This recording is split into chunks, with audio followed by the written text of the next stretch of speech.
Shalom, Bapak, Ibu, Saudari, Saudara, juga anak-anak yang terkasih dalam Tuhan Yesus Kristus. Selamat hari Minggu, selamat berjumpa kembali dalam kebaktian Minggu GKI Peterongan Semarang. Sesaat lagi kita akan bersama memulai kebaktian kita. Tapi mari kita simak terlebih dahulu tayangan Warta Jemaat minggu ini.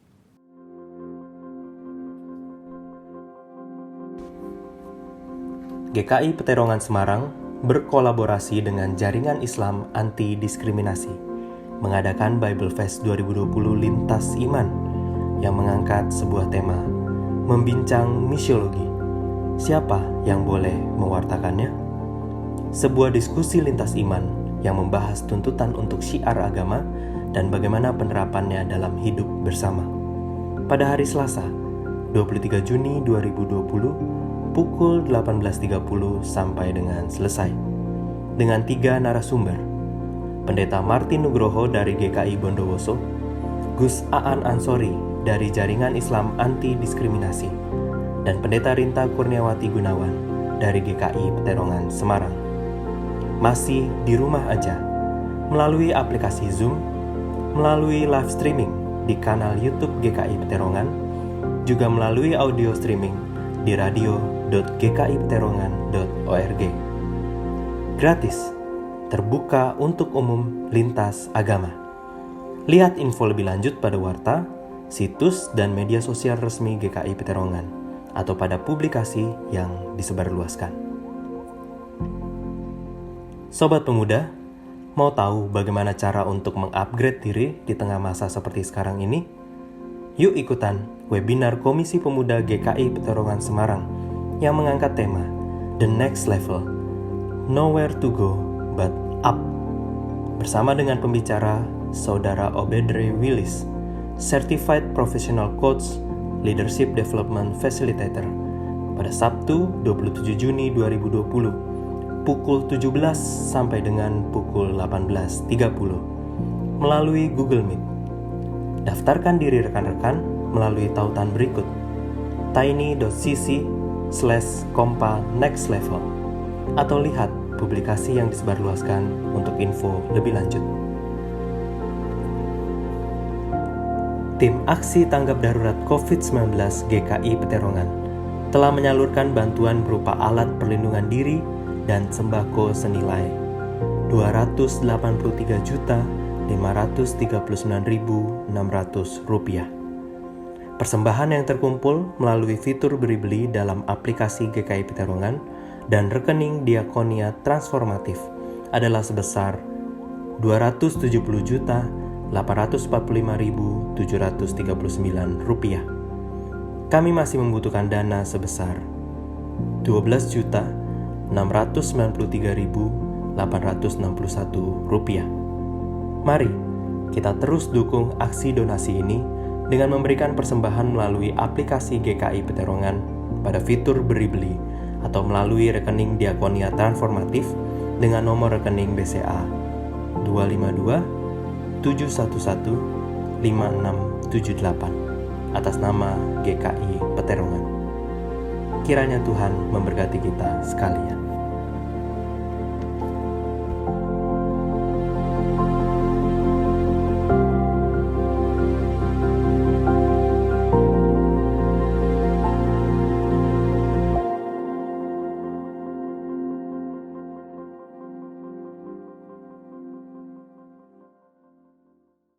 Demikian Warta Jemaat minggu ini. Kini saya mengajak setiap kita untuk mengambil waktu teduh sejenak sebelum kita memasuki ibadah kita hari ini.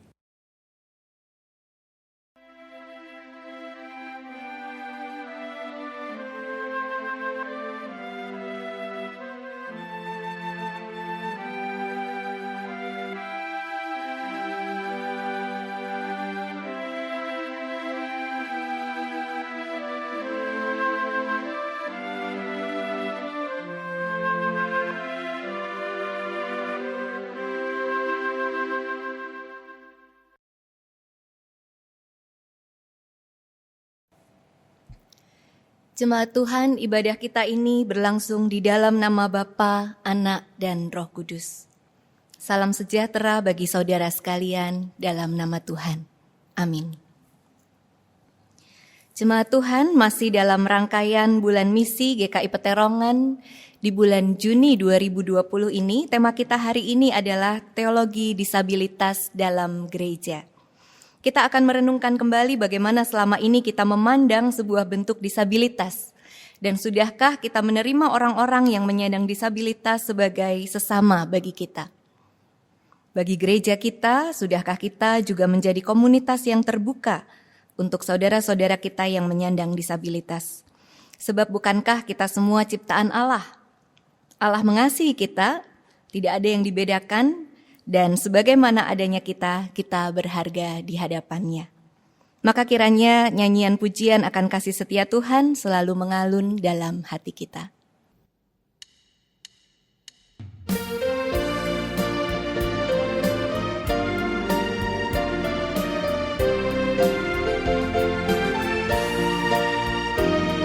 Nyanyikan kasih setia Tuhan selamanya.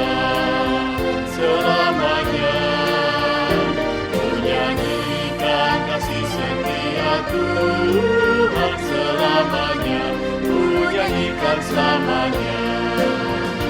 Ku tuturkan tak jemu kasih setiamu Tuhan, ku tuturkan tak jemu kasih setiamu turun-temurun, ku nyanyikan kasih setia Tuhan selamanya, selamanya. Ku nyanyikan kasih setia Tuhan selamanya, ku nyanyikan selamanya.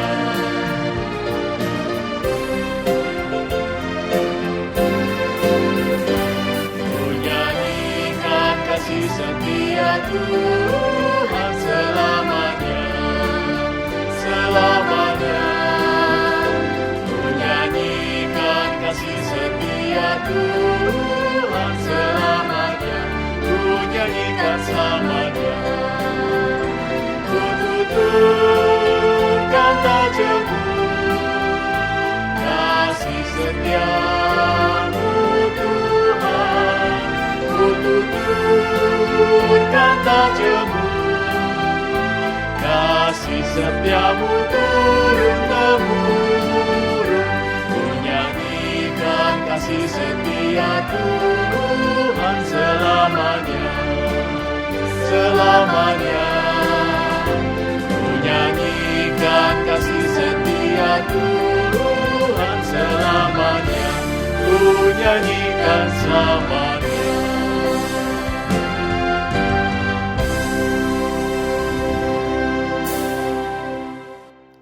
Mari saat ini kita datang kepada Tuhan mengakui dosa-dosa kita. Kita berdoa.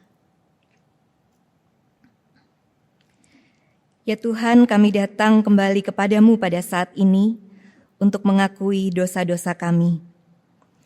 Dalam perjumpaan kami dengan sesama, mungkin terkadang kami merasa diri kami lebih daripada sebagian orang yang lain.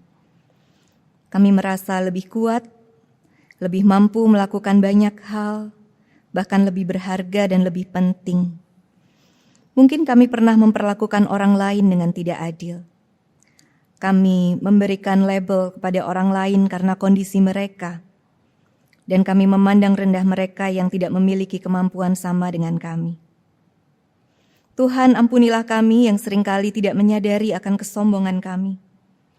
Ampuni kami yang seringkali menjadi begitu egois, tidak peduli dengan keberadaan sesama kami. Kiranya Roh Kudus menolong kami untuk tinggal di dalam kasih-Mu, mengingat kasih yang telah dicurahkan bagi kami melalui pengorbanan Kristus di kayu salib, tetapi juga kasih yang Tuhan curahkan bagi banyak orang. Dan melalui kasih itu kami mau belajar diubahkan, menjadi orang-orang yang lebih peduli, meneladani Kristus yang mengasihi tanpa membedakan. Dalam nama Tuhan Yesus kami berdoa, memohon pengampunan-Mu, dan bersyukur atas anugerah-Mu. Amin. Bagi kita yang telah mengakui dosa di hadapan Tuhan dan mendapatkan pengampunan, dengarkanlah berita anugerah dari Galatia pasal 3 ayat 28 sampai 29 demikian. Dalam hal ini tidak ada orang Yahudi atau orang Yunani, tidak ada hamba atau orang merdeka, tidak ada laki-laki atau perempuan, karena kamu semua adalah satu di dalam Kristus Yesus. Dan jikalau kamu adalah milik Kristus, maka kamu juga adalah keturunan Abraham dan berhak menerima janji Allah. Syukur kepada Allah bahwa di dalam Kristus kita semua telah beroleh pengampunan.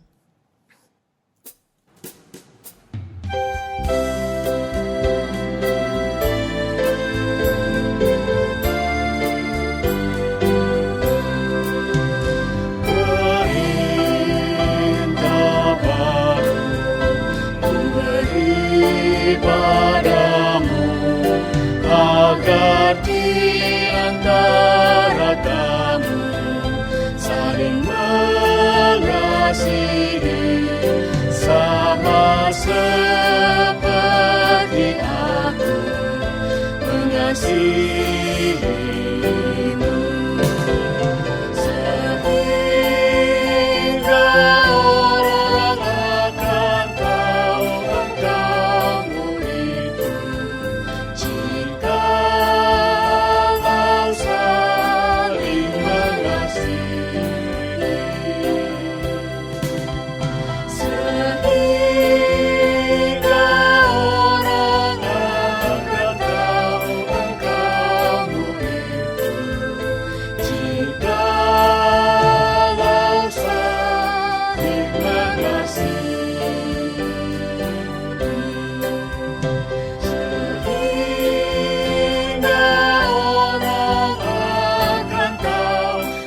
engkau muridku jikalau saling mengasihi,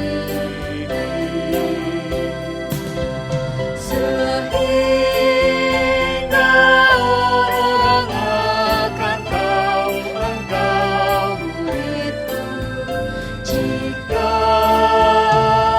saling mengasihi.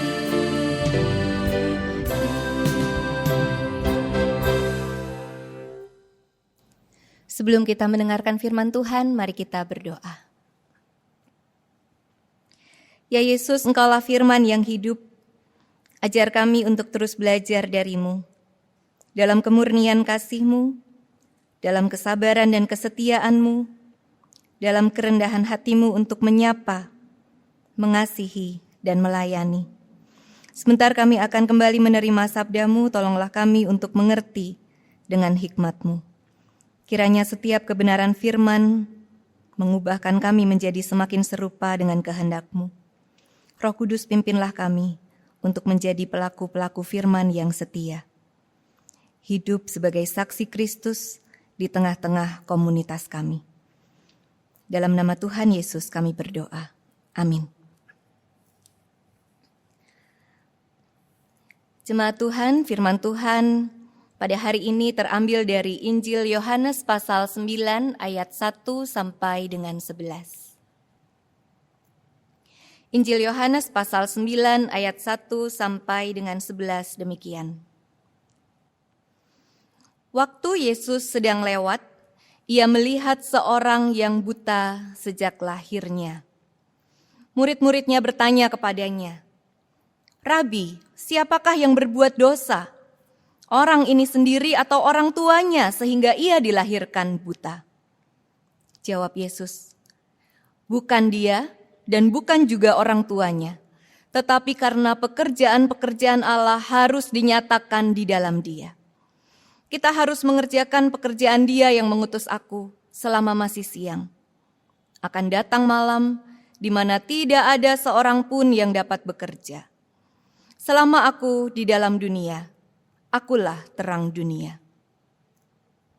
Setelah ia mengatakan semuanya itu, ia meludah ke tanah dan mengaduk ludahnya itu dengan tanah, lalu mengoleskannya pada mata orang buta tadi, dan berkata kepadanya, "Pergilah, basuhlah dirimu dalam kolam Siloam." Siloam artinya yang diutus. Maka pergilah orang itu, ia membasuh dirinya, lalu kembali dengan matanya sudah melek. Tetapi tetangga-tetangganya dan mereka yang dahulu mengenalnya sebagai pengemis berkata, "Bukankah dia ini yang selalu mengemis?" Ada yang berkata, "Benar, dialah ini." Ada pula yang berkata, "Bukan, tapi ia serupa dengan dia." Orang itu sendiri berkata, "Benar, akulah itu." Kata mereka kepadanya, "Bagaimana matamu menjadi melek?" Jawabnya, "Orang yang disebut Yesus itu mengaduk tanah, mengoleskannya pada mataku dan berkata kepadaku, 'Pergilah ke Siloam dan basuhlah dirimu.' Lalu aku pergi, dan setelah aku membasuh diriku, aku dapat melihat." Demikianlah firman Tuhan.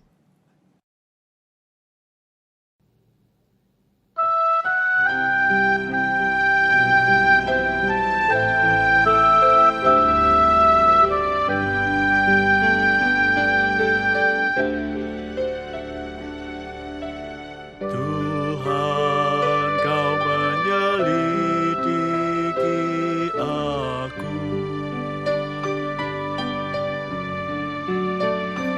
dan Kau juga mengenal aku.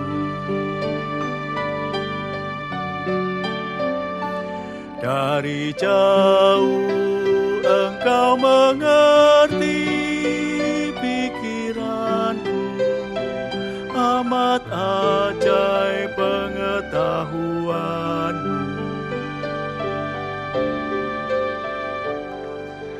Tuhan, Kau menyelidiki aku,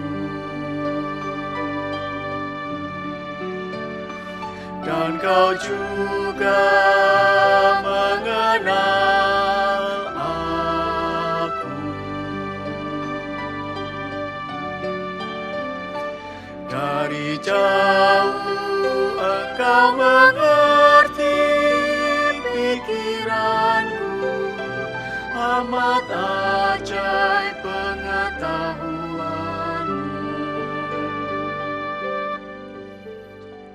Kau Tuhan yang membentuk buah pinggangku, menenunku dalam rahim ibuku.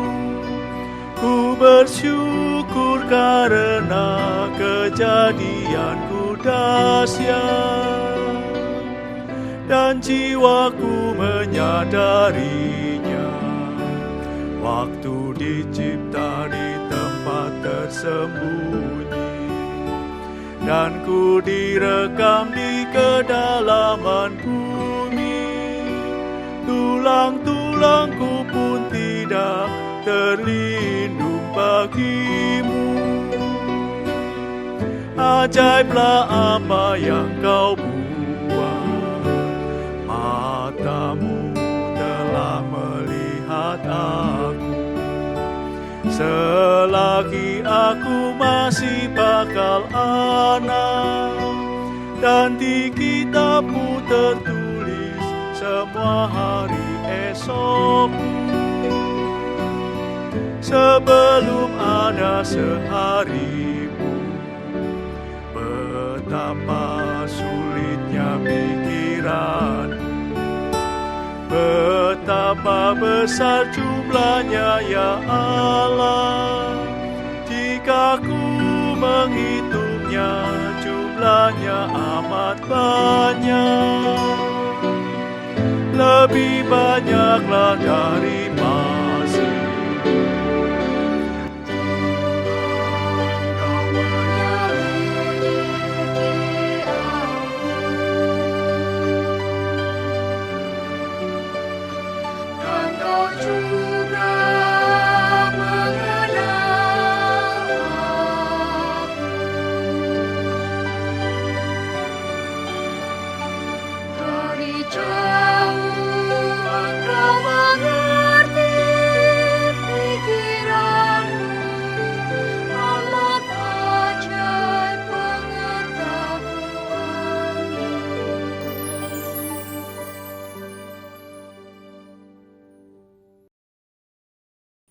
Saudara, tema kita pada hari ini teologi disabilitas dalam gereja.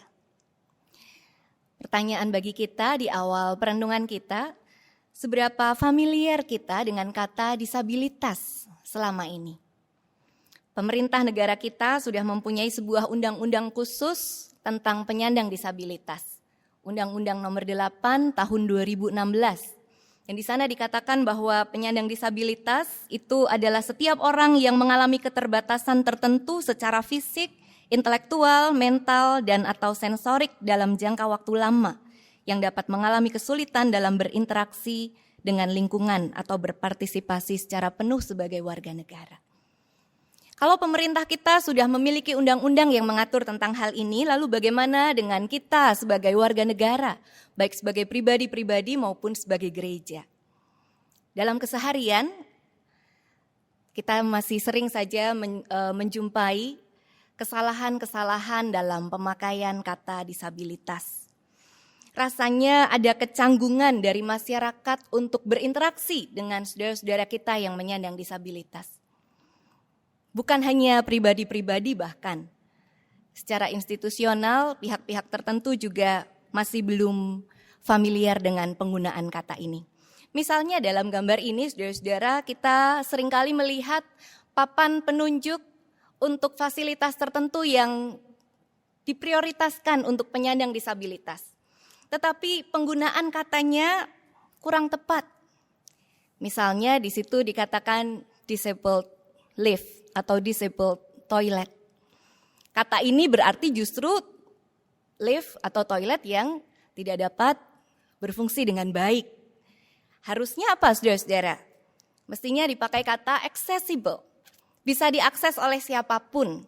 Ya. Dalam penggunaan kata seperti ini pun kita masih merasa canggung dan tidak tahu seperti apa yang benar. Contoh-contoh dalam bahasa Indonesia juga banyak, tempat duduk disabilitas. Mestinya tempat duduk yang diprioritaskan untuk penyandang disabilitas. Walaupun kita tahu maksudnya, saudara-saudara, bahwa penunjuk-penunjuk ini dimaksudkan untuk penyandang disabilitas, tetapi kegagapan kita di dalam memakai istilah ini menunjukkan kita masih belum terlalu familiar dengan penggunaan kata ini. Contoh yang lain, saudara-saudara, ketika pemerintah kota tertentu menyediakan area khusus untuk pengguna kursi roda misalnya. Berapa banyak yang tidak terlalu memperhatikan apa yang ada di jalur itu. Seperti gambar ini, di tengah-tengah jalur untuk pengguna kursi roda justru ada sebuah tiang yang menghalangi. Atau seperti gambar yang satu lagi, di tengah-tengah jalur trotoar yang dikhususkan untuk penyandang tunanetra justru ada interupsi dari penutup saluran air, rusak pula. Sehingga ini malah justru membahayakan. Nah, saudara-saudara, mari kita mulai menyadari seperti apa sebetulnya cara pandang kita terhadap disabilitas itu sendiri. Apa yang sebetulnya membuat kita merasa tidak terlalu familiar atau mungkin juga tidak terlalu merasa penting untuk peduli dengan penyandang disabilitas. Secara umum, setidaknya ada 4 sudut pandang. Yang pertama adalah orang-orang yang menggunakan sudut pandang moral atau religius di dalam memandang disabilitas. Untuk sudut pandang ini, saudara-saudara, biasanya disabilitas dikaitkan dengan dosa tertentu, dengan kesalahan tertentu. Seorang anak yang lahir dengan disabilitas tertentu, lalu mulailah orang mempertanyakan apa kesalahan orang tuanya sampai anaknya terlahir begitu. Dan ini adalah sudut pandang yang dipakai oleh para murid Yesus yang bertanya dalam perikop yang tadi kita baca di Injil Yohanes. Disabilitas dilihat secara negatif sebagai dampak dari dosa. Jadi orang-orang yang mengalami disabilitas secara tidak langsung dilihat sebagai pribadi-pribadi yang hidup di dalam hukuman dosa. Sudut pandang yang kedua adalah sudut pandang medis. Secara medis memang ada angka-angka yang kemudian dipakai untuk melihat apakah organ-organ tubuh manusia berfungsi sebagaimana mestinya. Misalnya berapa pada umumnya range volume otak seseorang untuk bisa memproses informasi dengan baik. Sehingga kalau volume otak jauh di bawah itu mungkin dokter bisa mengatakan mengalami disabilitas intelektual misalnya. Berapa range yang harus dimiliki atau dijangkau oleh seseorang untuk bisa melihat jarak pandang tertentu atau frekuensi tertentu untuk seseorang bisa mendengar. Sehingga kalau di luar angka-angka itu, kemudian secara medis seseorang bisa didiagnosa menderita tunarungu atau tunanetra. Itu sudut pandang medis. Yang ketiga adalah sudut pandang sosial, saudara-saudara. Dalam sudut pandang sosial ini, disabilitas dianggap sebagai sesuatu yang harus difasilitasi secara sosial supaya orang ini bisa mengikuti begitu banyak hal seperti orang-orang yang lain yang tidak menyandang disabilitas. Misalnya dengan trotoar yang ada jalur khusus untuk penyandang tunanetra. Atau acara-acara yang dilengkapi dengan penerjemah bahasa isyarat. Atau sekolah-sekolah yang membuka kesempatan secara inklusif untuk anak-anak bisa belajar, anak-anak dengan berkebutuhan khusus. Ya, saudara-saudara, secara sosial mereka difasilitasi untuk bisa mendapatkan hak yang sama dengan orang-orang yang lain yang tidak menyandang disabilitas. Sementara kita melihat sudut pandang sosial ini sudah sangat baik, ada sudut pandang yang keempat, yaitu sudut pandang solidaritas. Kalau secara sosial, orang-orang yang menyandang disabilitas itu dipikirkan bagaimana caranya mereka terlibat. Secara solidaritas, kita justru masuk di dalam inti semangatnya. Semangat untuk bisa menjadi teman, saudara, sahabat seperjalanan bagi mereka. Seorang yang melihat bahwa perbedaan itu adalah keunikan dan mereka tetap pribadi-pribadi yang utuh. Ini adalah sudut pandang solidaritas. Melihat penyandang disabilitas bukan sebagai objek untuk hanya dikasihani atau sekedar difasilitasi, tetapi sebagai subjek yang utuh, yang bisa ikut bahkan berperan positif di dalam komunitas-komunitas kita. Nah, saudara-saudara, jika kita berangkat dari sudut pandang solidaritas, maka tidak perlu berbicara tentang program formal untuk memfasilitasi, untuk melibatkan, untuk merangkul mereka. Solidaritas kita itu sendiri sudah mendorong kita untuk membuka akses-akses yang selama ini mungkin tertutup bagi saudara-saudara kita yang menyandang disabilitas.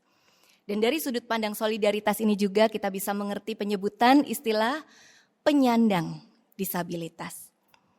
Orangnya tetap utuh, tetap diterima sebagai pribadi yang berharga. Disabilitasnya itu adalah sesuatu yang hanya disandangnya, yang sama sekali tidak mengurangi harga dirinya atau merendahkan dirinya dari yang lain. Maka kita menyebut mereka penyandang disabilitas. Nah, saudara-saudara, sudut pandang solidaritas ini yang ternyata dipakai oleh Tuhan Yesus. Dalam percakapan dengan para murid tadi, sementara murid-murid bertanya, dosa siapa? Sampai orang ini terlahir buta. Dosa dia sendiri atau dosa orang tuanya? Tuhan Yesus menjawab, bukan dosanya, juga bukan dosa orang tuanya. Tetapi karena pekerjaan-pekerjaan Allah harus dinyatakan melalui dia. Artinya saudara-saudara bahwa orang yang dianggap oleh dunia ini mempunyai kekurangan tertentu. Orang yang dianggap oleh dunia ini hidup dalam kutukan hukuman tertentu, entah dari dosanya siapa. Oleh Allah dia tetap dipandang berharga. Oleh Tuhan ia tetap dilibatkan di dalam karyanya bagi dunia. Ia sama dengan para murid itu yang mempunyai tempat di dalam rencana Allah bagi dunia. Jadi Tuhan melihat sosok pribadi seorang yang mengalami buta sejak lahir ini sebagai pribadi yang utuh dan sama berharganya dengan yang lain. Dan sudut pandang solidaritas ini mestinya juga mengajak kita untuk bisa menerima sepenuhnya saudara-saudara kita yang menyandang disabilitas, termasuk di dalam cara-cara kita menyebut mereka. Menyebut kondisi-kondisi yang mereka alami. Misalnya saudara-saudara, kata cacat mestinya sudah lama ditinggalkan. Kata-kata yang merendahkan mestinya sudah kita tidak pakai lagi. Juga dikotomi istilah orang normal dan tidak normal mestinya sudah jauh kita tinggalkan.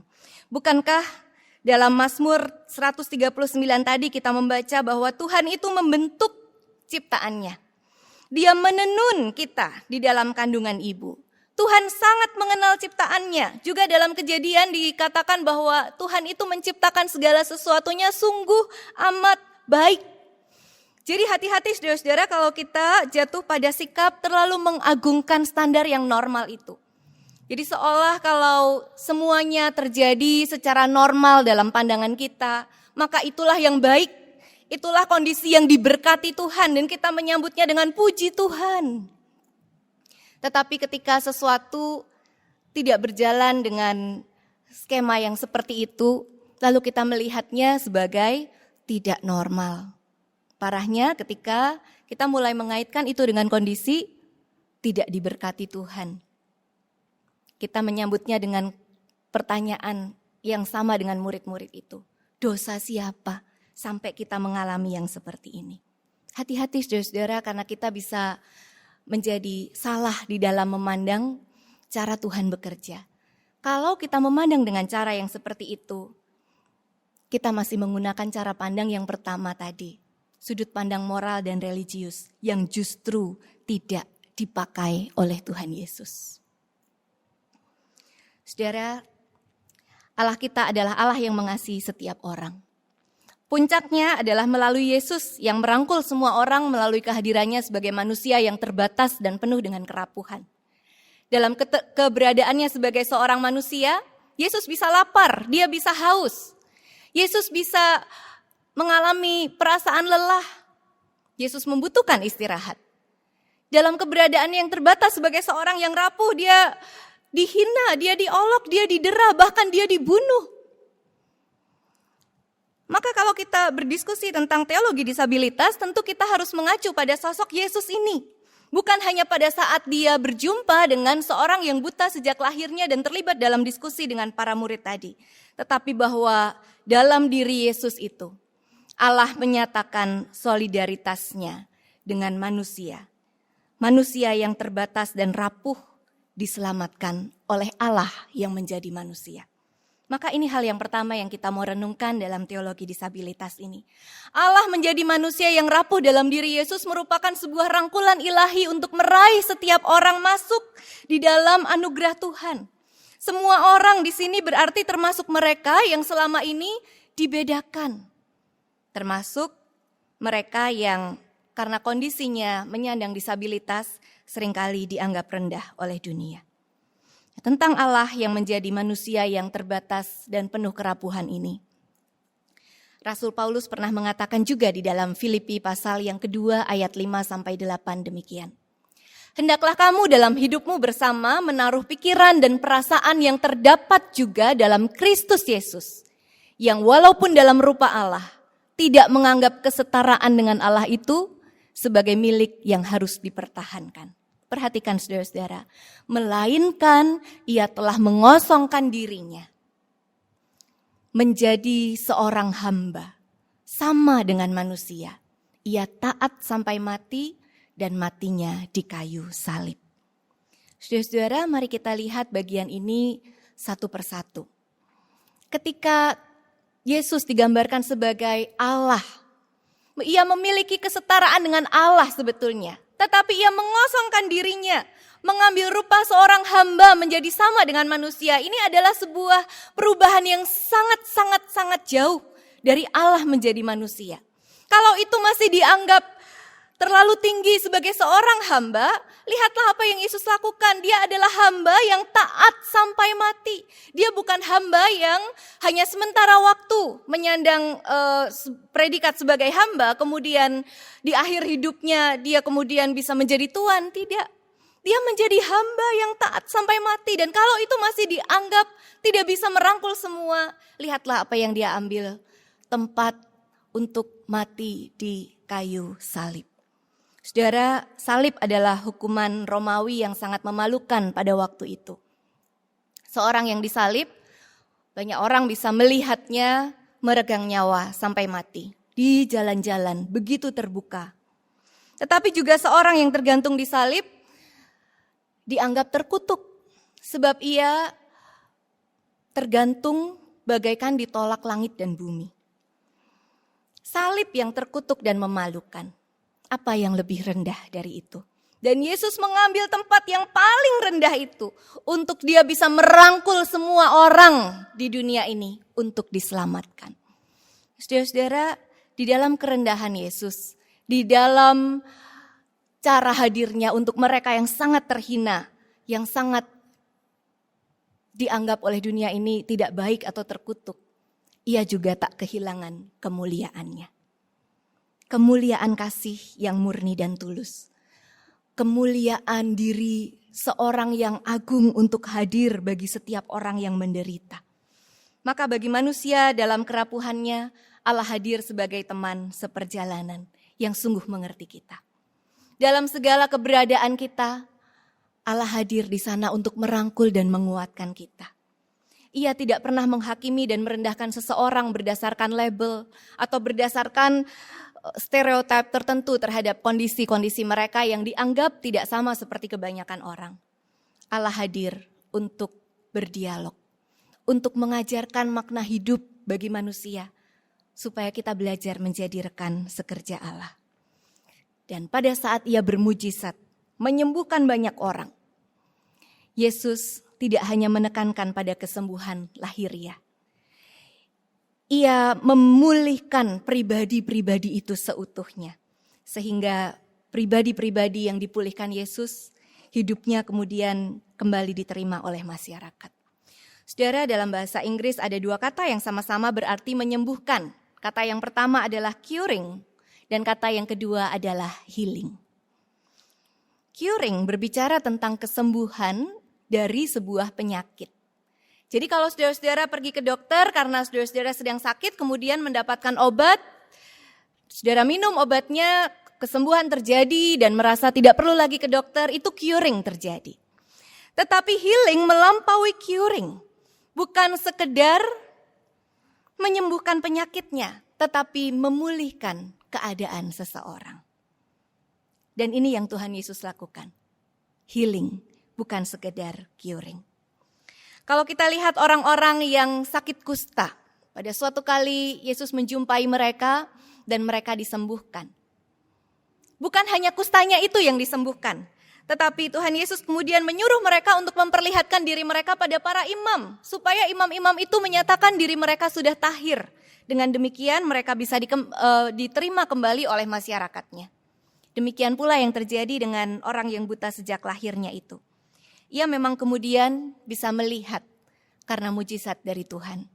Tetapi yang Tuhan Yesus tekankan bukan sekedar dia bisa melihat, tetapi ia membebaskan pribadi ini dari stigma hidup di bawah hukuman dosa. Bahkan pembebasan itu dilakukan terlebih dahulu sebelum ia bisa melihat. Kalau tadi kita baca juga dalam Yohanes 9, bahwa ada percakapan di antara orang-orang itu. Bukankah orang ini adalah orang yang dulu sehari-hari mengemis? Seorang yang tidak bisa melihat dan tidak punya sesuatu untuk dikerjakan dan dia hanya mengandalkan belas kasihan orang yang lewat dan meminta uang. Tetapi dengan healing yang dilakukan oleh Tuhan Yesus, ia ditolong menjadi berdaya. Ia ditolong untuk bahkan kemudian mempunyai sebuah keberanian. Di ayat yang ke-11 dia mengatakan, akulah orang itu, Yesus yang melakukan ini padaku. Ia justru menjadi seorang saksi. Healing terjadi. Seseorang dipulihkan untuk diterima sepenuhnya sebagai sesama. Sebab bukankah setiap orang berharga bagi Allah? Bukankah setiap orang dikasihi dengan kasih yang sama? Setiap orang dipanggil untuk percaya dan menjadi saksinya. Maka saudara-saudara, maukah kita juga ikut serta di dalam karya pemulihan Allah bagi dunia ini? Salah satunya melalui penerimaan kita terhadap penyandang disabilitas.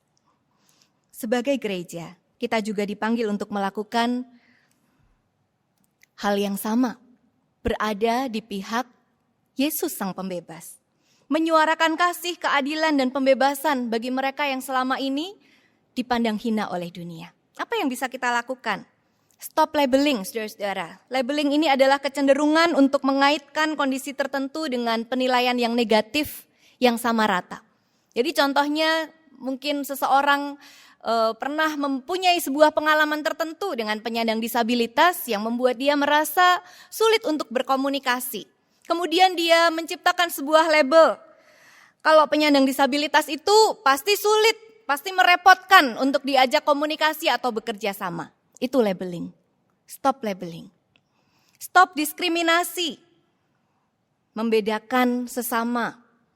Misalkan ketika kita membatasi kesempatan untuk bekerja atau kesempatan untuk melayani bagi penyandang disabilitas.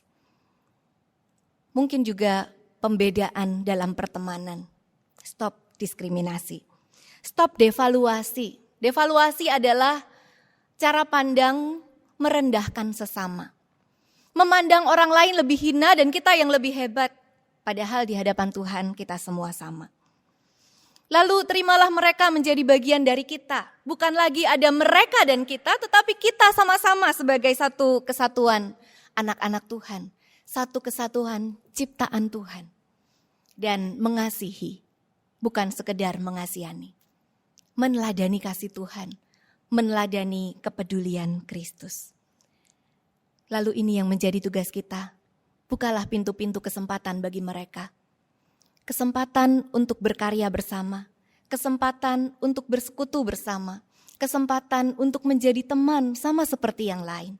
Dan saudara-saudara, di akhir perenungan kita ini saya mengajak saudara untuk boleh menyaksikan sebuah video singkat yang mengangkat suara dari saudara-saudara kita yang menyandang disabilitas di tengah-tengah persekutuan gereja mereka. Bagi saudara-saudara yang mengikuti ibadah ini melalui radio, pesan dari video ini tetap saudara bisa terima dengan mendengarkannya. Bagi kami penyandang disabilitas, banyak pintu yang seolah tertutup rapat, tak dapat diakses. Bisakah kau bayangkan? Berada di tengah persekutuan tapi tak dapat mengerti apa-apa sebab kami tak dapat mendengar. Berusaha menyapa namun tak pernah disapa. Tak punya teman untuk berbagi cerita. Tak punya teman untuk berdoa bersama.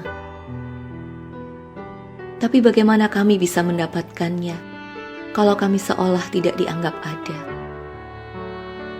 Perasaan-perasaan dan kerinduan hati kami untuk diterima seolah tak penting bagi yang lain. Kami sungguh mencoba dalam segala keterbatasan kami untuk bisa bermakna, untuk menjadi bagian dari banyak orang. Maukah kau membuka pintu-pintumu dengan hal yang sederhana, sesederhana pertemanan yang tulus dengan kami? Yang kami cari bukan gereja yang mempunyai program-program khusus bagi penyandang disabilitas, melainkan saudara-saudara yang mau menjalin relasi dengan kami sebagai teman, mempercayai dan memberi kami kesempatan untuk terlibat. Dan kini maukah kau mulai membuka pintu-pintu itu? Pintu-pintu ruangan, tetapi juga pintu-pintu hatimu.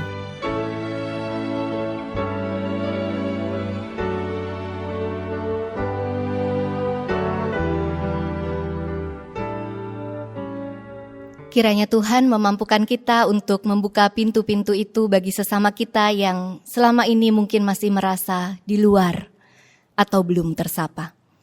Kiranya kita terus bertumbuh menjadi sebuah persekutuan yang saling menguatkan dan memulihkan. Amin.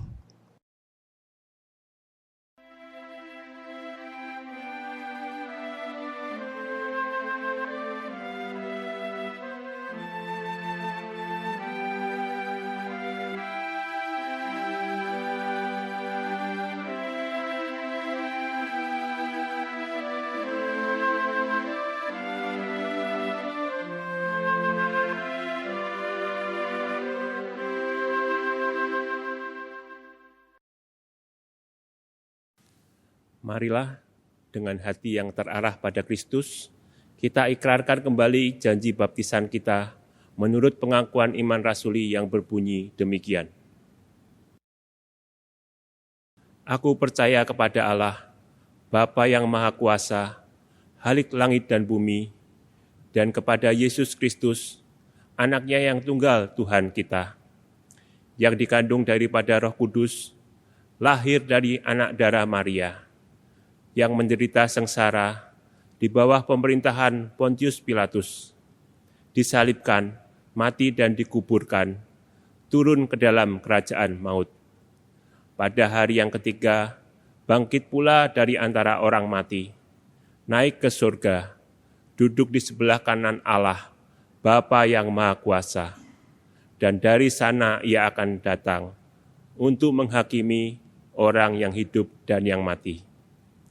Aku percaya kepada Roh Kudus, gereja yang kudus dan am, persekutuan orang kudus, pengampunan dosa, kebangkitan orang mati, dan hidup yang kekal. Amin.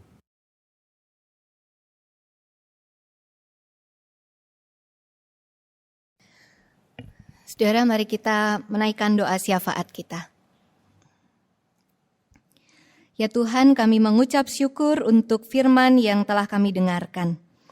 Biarlah kiranya sapaan Tuhan memberi kami kekuatan untuk bertindak, menjadi utusan-utusan Tuhan yang menyatakan kasih Tuhan dengan tulus kepada sesama kami tanpa memandang kondisi mereka.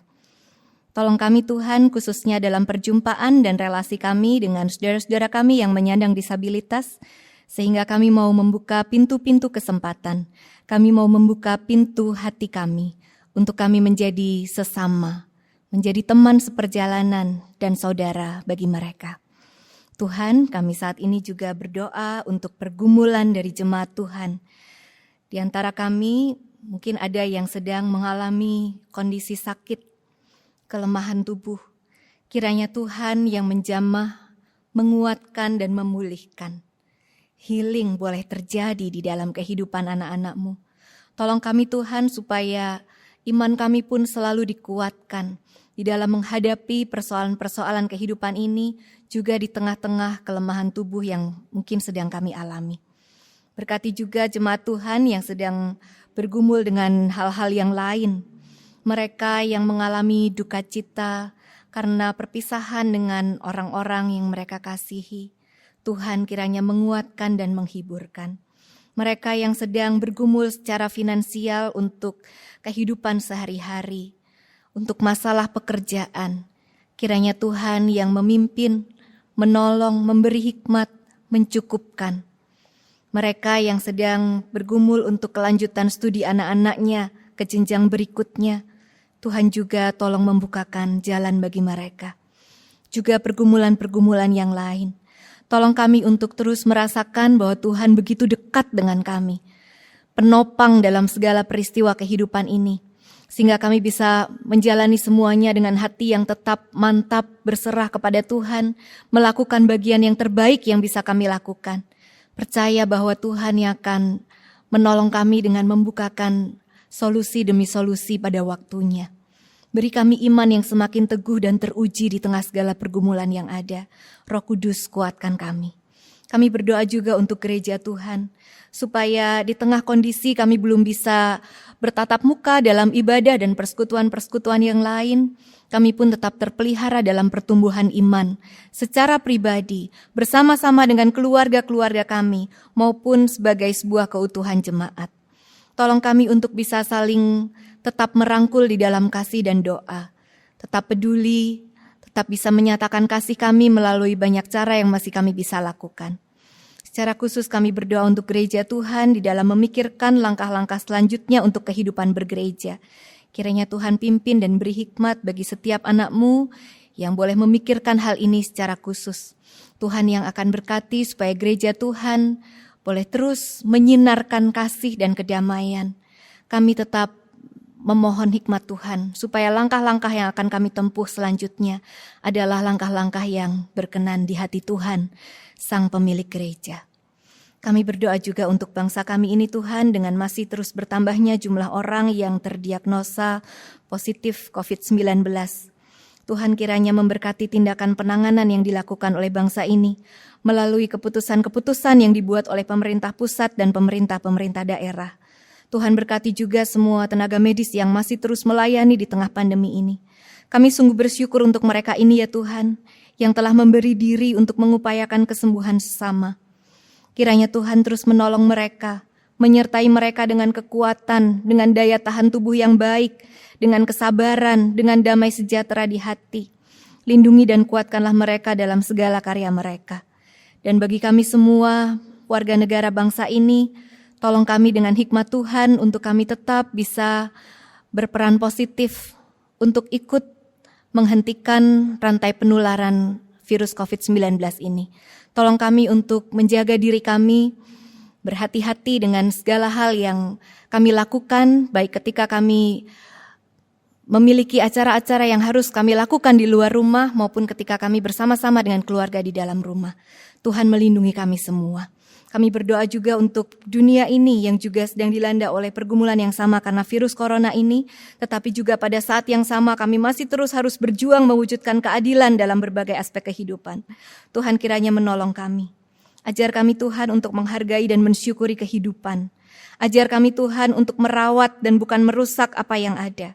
Ajar kami Tuhan untuk menerima sesama, meski di tengah segala perbedaan yang ada. Sebagaimana Engkau juga menerima kami. Ajar kami untuk saling peduli, menjadi rekan sekerja Allah di tengah dunia ini. Ya Tuhan, dalam kemurahan-Mu, kami memohonkan semua ini. Dengarkanlah doa kami, yang kami naikkan di dalam nama Tuhan Yesus Kristus, yang telah mengajar kami berdoa. Bapa kami yang di sorga, dikuduskanlah nama-Mu. Datanglah kerajaan-Mu, jadilah kehendak-Mu di bumi seperti di sorga. Berikanlah kami pada hari ini makanan kami yang secukupnya, dan ampunilah kami akan kesalahan kami, seperti kami juga mengampuni orang yang bersalah kepada kami. Dan janganlah membawa kami ke dalam pencobaan, tapi lepaskanlah kami daripada yang jahat, karena Engkaulah yang punya kerajaan dan kuasa dan kemuliaan sampai selama-lamanya. Amin.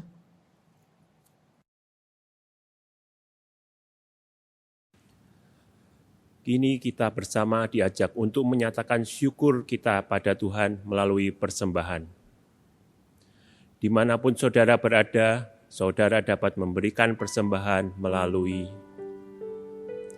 1. Transfer ke rekening bank yang tercantum di layar maupun dari warta digital. Yang kedua, scan QRIS menggunakan aplikasi layanan keuangan digital yang ada. Yang ketiga, memasukkan persembahan ke dalam kotak persembahan yang disediakan di kantor tata usaha gereja.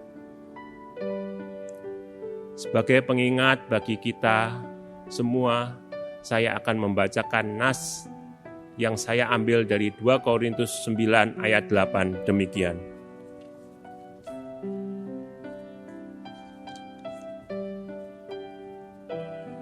Dan Allah sanggup melimpahkan segala kasih karunia kepada kamu, supaya kamu senantiasa berkecukupan di dalam segala sesuatu, dan malah berkelebihan di dalam berbagai kebaikan. Marilah kita berdoa. Ya Bapa, terima kasih Engkau masih memberi kepada kami kesempatan untuk beribadah, walaupun kami beribadah di rumah kami masing-masing. Sebentar umat-Mu akan memberikan persembahan, kiranya persembahan ini Engkau sucikan dan berkati, supaya dapat berguna bagi sesama yang membutuhkan di sekitar kami. Kami berdoa di dalam nama Tuhan Yesus Kristus. Amin.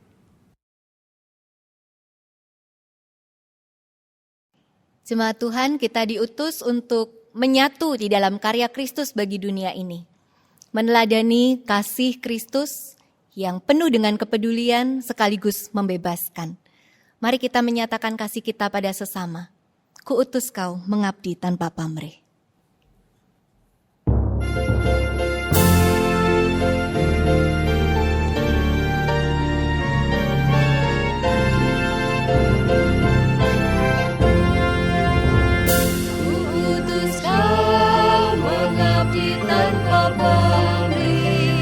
Berkarya terus dengan hati teguh, meski dihina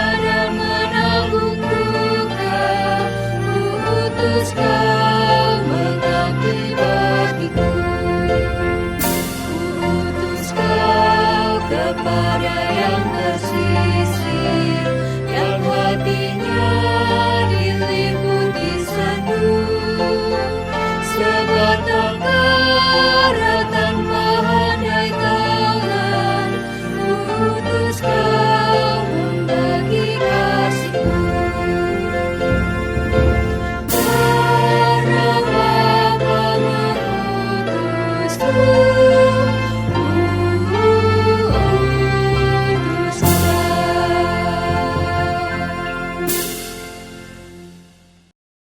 Saudara, kini arahkanlah hatimu kepada Tuhan dan terimalah berkat-Nya. Tuhan memberkati engkau dan melindungi engkau.